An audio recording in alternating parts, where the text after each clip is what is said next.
Olá, aqui é o professor Antônio Carlos, de Geografia. Nós vamos falar hoje sobre os conteúdos apresentados na terceira semana do seu plano de estudo tutorado do sexto ano do ensino fundamental, ainda no seu volume 1.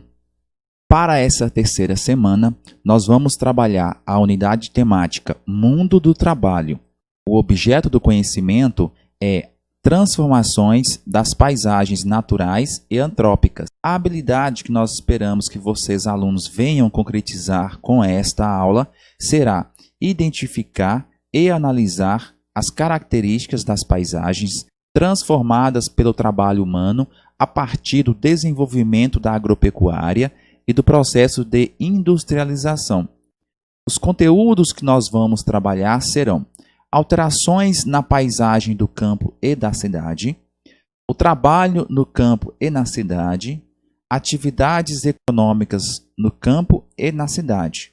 Só lembrando que nós temos também habilidades interdisciplinares com outros componentes curriculares, como história, arte e ensino religioso.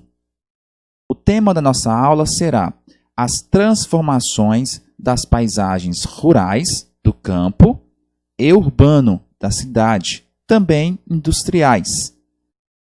Por meio desta aula, você vai identificar quais são os impactos socioambientais observados nas paisagens do campo e da cidade, e também analisar como o trabalho humano e o emprego de diferentes técnicas e tecnologia promovem então a transformação dessas paisagens de forma positiva e negativa. Ou seja, aluno, nós vamos aprofundar um pouquinho mais sobre as outras aulas da primeira e da segunda semana, falando um pouco mais sobre as paisagens, paisagem natural, paisagem artificial, como que as paisagens naturais são transformadas em paisagens artificiais pelo trabalho do homem, como que o homem realiza esse trabalho através de diferentes formas, nós chamamos de técnicas, empregando até várias tecnologias para transformar então essas paisagens. É sobre isso que nós vamos ver a partir de agora. A paisagem é um conjunto de formas e funções em constante transformação. Como nós vimos, paisagem é tudo aquilo que você vê, tudo aquilo que você consegue captar com seus olhos.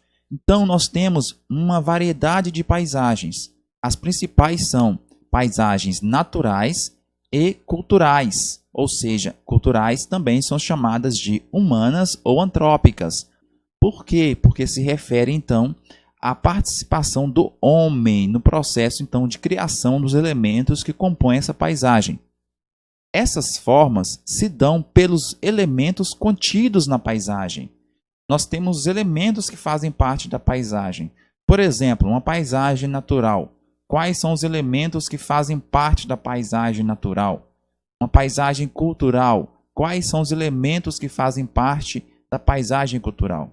Ora, os elementos naturais são aqueles que ainda não sofreram atuação humana, como, por exemplo, os morros, a floresta, os rios, as rochas, o solo. Tudo isso são elementos criados pela própria natureza. Portanto, são elementos naturais e que fazem parte da paisagem natural.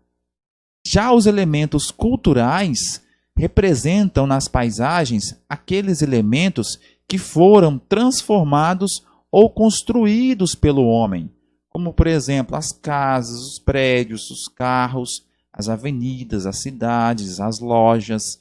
Tudo isso aí representa, então, elementos artificiais, humanos, antrópicos, construídos ou transformados pelo homem.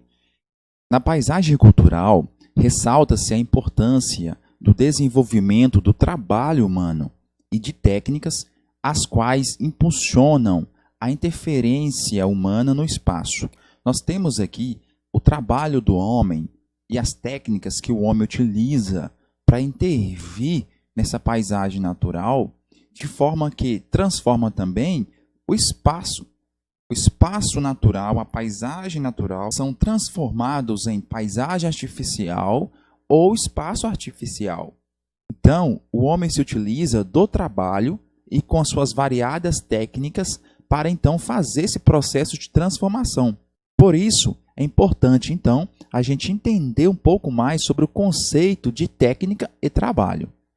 A partir de Lima, um autor muito conhecido, acredita-se que o homem tem a necessidade de intervir na natureza para se reproduzir e, para isso, faz a partir do trabalho e do desenvolvimento de instrumentos técnicos que são processos inerentes à existência do homem. Bem, Lima descreve aqui que o homem tem necessidade de intervir na natureza para a sua evolução, para a sua reprodução, para a sua sobrevivência. E ele faz isso utilizando vários instrumentos e técnicas diferentes para, então, gerar sua sobrevivência. Vamos dar um exemplo aí de uma situação hipotética. O homem tem necessidade, então, de fazer o desmatamento de uma área para instalar uma indústria, uma fábrica. Então, ali ele utiliza vários instrumentos e máquinas para gerar esse processo de desmatamento daquela área. Ou seja, utilizou-se de várias técnicas, de vários instrumentos, para então instalar algo que vai gerar trabalho e desenvolvimento. Para que o homem se aproprie da natureza, necessita criar instrumentos, decidir as técnicas utilizadas para tal e também como irá intervir no meio natural para satisfazer suas necessidades. Ou seja, mais uma vez comprova que para o homem se apropriar da natureza, ele necessita criar instrumentos, porque manualmente essa intervenção se torna mínima e com a introdução de instrumentos e técnicas, ele pode fazer isso de forma mais rápida, eficaz e assim, em tempo mais apropriado, satisfazer suas necessidades. O homem cria constantemente novas necessidades e isso impulsiona o desenvolvimento do trabalho, que sempre é transformado, assim como as técnicas utilizadas para essa finalidade, levando a uma evolução técnica cada vez mais especializada e precisa, cheia de tecnologia, evoluindo de cultura a cultura, de momentos históricos a momentos históricos. Bem, nós temos aí o homem sendo protagonista nessa transformação da paisagem natural em paisagem artificial, ou humana, ou geográfica, a mesma coisa, né? E isso o homem faz utilizando de várias técnicas através do trabalho. Ao longo dos momentos históricos, nós percebemos que o homem tem uma evolução das técnicas utilizadas. Ele introduziu nos instrumentos a tecnologia para então ser mais rápido o processo então do trabalho nessa intervenção no meio natural. Quanto mais rápido e mais preciso, melhor para a evolução do homem, que varia então de cultura a cultura. E a partir de então desse processo que o homem vem transformando o meio natural em meio humanizado, onde nós temos a transformação pelo trabalho e pelas técnicas do homem, transformando-se em um meio que nós chamamos de meio técnico-científico e informacional, como é nos dias atuais, segundo aí Milton Santos. Assim, o desenvolvimento das técnicas torna as paisagens mais dinâmicas, estando em constante transformação e em diferentes tempos, sendo possível acumular formas, funções e sentidos ao longo do espaço do tempo. Nós temos as transformações das paisagens acontecendo a todo momento, inclusive agora. A paisagem onde você mora, ela está passando por transformação. Uma rua está sendo pavimentada, uma casa está sendo construída, uma árvore está sendo desmatada.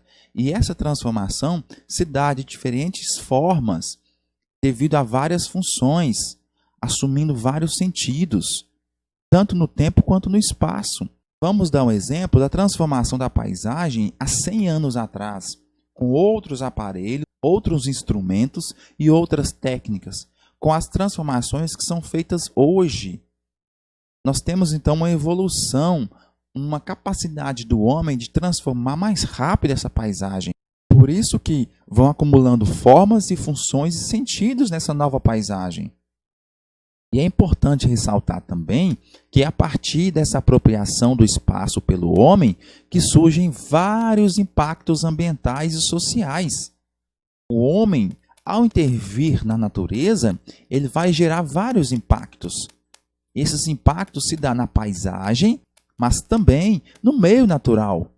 Ao gerar, por exemplo, uma apropriação de uma paisagem natural, o homem pratica o desmatamento, a queimada, a poluição e outros problemas, até mesmo sociais, como violência, problemas de favelização nas cidades, problemas no campo, como disputa de terras, entre outros problemas. Essa foi a nossa aula referente ao conteúdo exposto no plano de estudo tutorado do 6º ano para a 3ª semana. Eu espero que vocês tenham compreendido. Curta o nosso canal, comente, se inscreva, compartilha, para que você possa ajudar o máximo também de alunos e colegas que estão aí estudando também à distância e realizando as atividades. Eu desejo para você um forte abraço e meu muito obrigado.